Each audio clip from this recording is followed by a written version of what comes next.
It was a crisp spring morning in Santa Cruz, California, in 1973, when the phone rang at the local police department. Officers were used to early calls, but this one would change everything. On the other end of the line was a voice they knew, a man they had shared drinks with at bars, someone who was always easygoing, talkative, and well-liked. But his voice was trembling. "This is Ed Kemper," he said. "I killed my mother, and I killed the others too." At first, the officers thought it was a sick joke. Big Ed, as they called him, was a familiar face. He stood 6 feet 9 inches tall and weighed over 250 pounds, but he had a soft-spoken way about him that made people comfortable. He was the last person anyone expected to confess to a string of brutal murders that had terrified California for months. But as they listened to his words, a chilling realization set in. "I'm not kidding," Ed said. "You need to come find me. I can't live with it anymore." Edmund Kemper's story didn't start with murder. It began decades earlier, in 1948, when he was born into a family fractured by bitterness and abuse. His father, a World War II veteran, was distant and cold. His mother, Clarnell, was a domineering woman who lashed out with sharp words and harsher actions. She drank heavily and reminded Ed constantly that he was unwanted. By the time Ed was 10, his parents had divorced. Clarnell kept him and his 2 sisters, but her cruelty only intensified. She belittled Ed daily, calling him stupid, ugly, and worthless. She locked him in the basement at night, a dark, cold room infested with rats, telling him he was too dangerous to be around his sisters. Ed learned early what it felt like to be isolated, unwanted, and filled with rage he didn't know how to control. He began to act out in disturbing ways.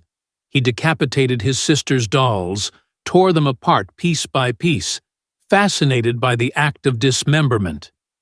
He would stalk neighborhood cats and birds, torturing and killing them, burying their remains in the yard.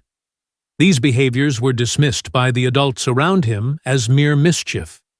But inside Ed, something darker was brewing. At age 15, Ed reached a breaking point. After another explosive fight with his mother, he was sent to live with his grandparents in rural California. Clarnell believed it was safer that way, but the resentment Ed felt toward women, toward his mother, only grew stronger in that quiet farmhouse. One afternoon, in a sudden burst of rage, Ed grabbed a rifle and shot his grandmother in the kitchen.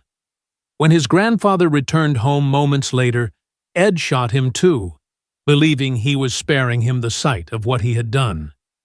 He calmly called his mother afterward. "I killed Grandma and Grandpa," he said. The authorities were horrified. Ed was committed to the Atascadero State Hospital for the criminally insane. Doctors diagnosed him with paranoid schizophrenia, but over time, he learned how to manipulate the system. He charmed the staff, befriended the psychologists, and studied the methods they used to treat patients. By the time he turned 21, the doctors believed he was rehabilitated. Against the recommendations of some staff members, Ed was released into his mother's custody. Clarnell hadn't changed. She still ridiculed Ed, still told him he was a failure, still locked her bedroom door at night as though she feared him. Ed tried to find work and reintegrate into society, but his resentment festered. He began to spend time at local bars, where he struck up friendships with police officers. They liked Big Ed. He was smart, funny, and seemed harmless. But Ed was hiding fantasies that grew darker by the day. He was obsessed with the young women who hitchhiked along the highways near Santa Cruz. He watched them from his car, imagining what it would be like to have complete control. In 1972, Ed acted on his fantasies. He picked up 2 18-year-old college students, Marianne Pesci and Anita Lucchesa. They never made it to their destination. Ed drove them to a remote area, handcuffed them, and strangled them both. He brought their bodies back to his apartment, where he performed acts of necrophilia before dismembering them. He buried their heads in his backyard. This was only the beginning. Ed continued his spree with a disturbing calmness. He picked up 15-year-old Aiko Ku and killed her the same way. He then murdered Cindy Schall, a 19-year-old student, dismembering her body and disposing of the parts in the Pacific Ocean. Each murder was more calculated than the last. Ed learned how to gain his victims' trust, how to avoid suspicion. He installed a fake police radio in his car and practiced speaking calmly to anyone who might ask questions.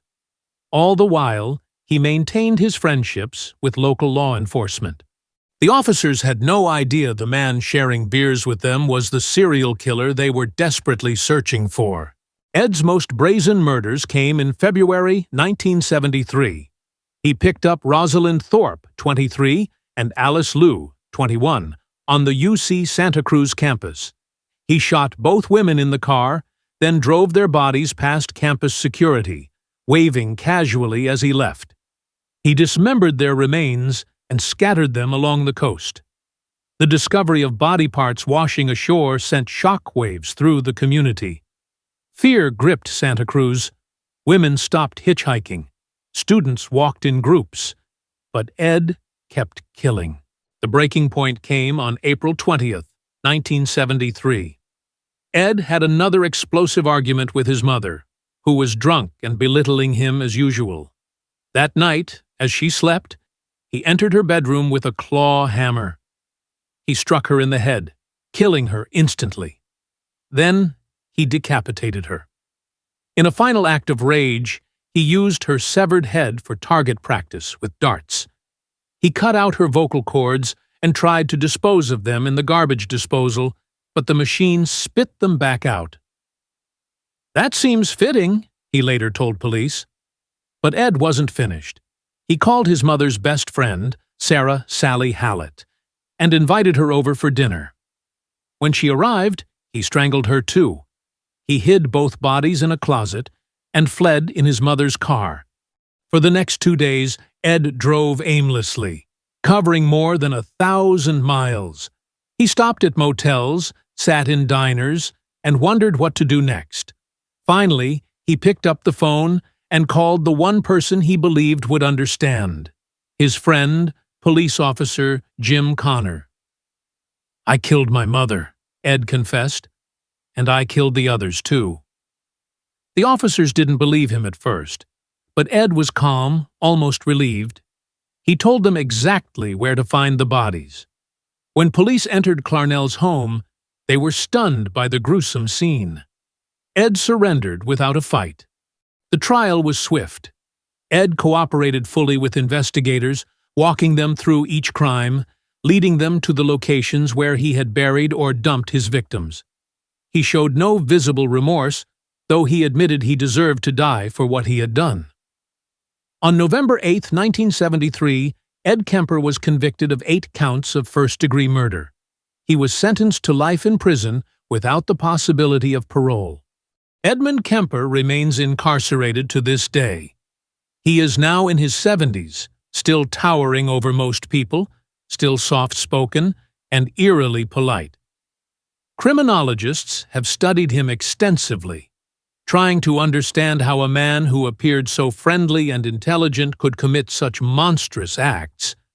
Many point to his abusive childhood, his isolation, and his deep hatred for his mother as key factors.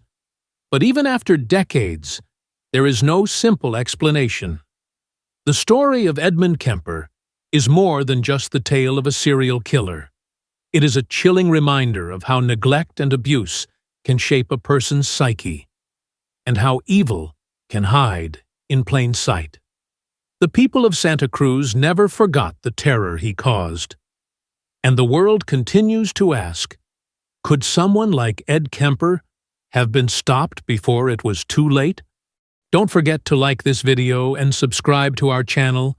We share new stories every single day about the strangest crimes, darkest mysteries, and unbelievable true events from around the world.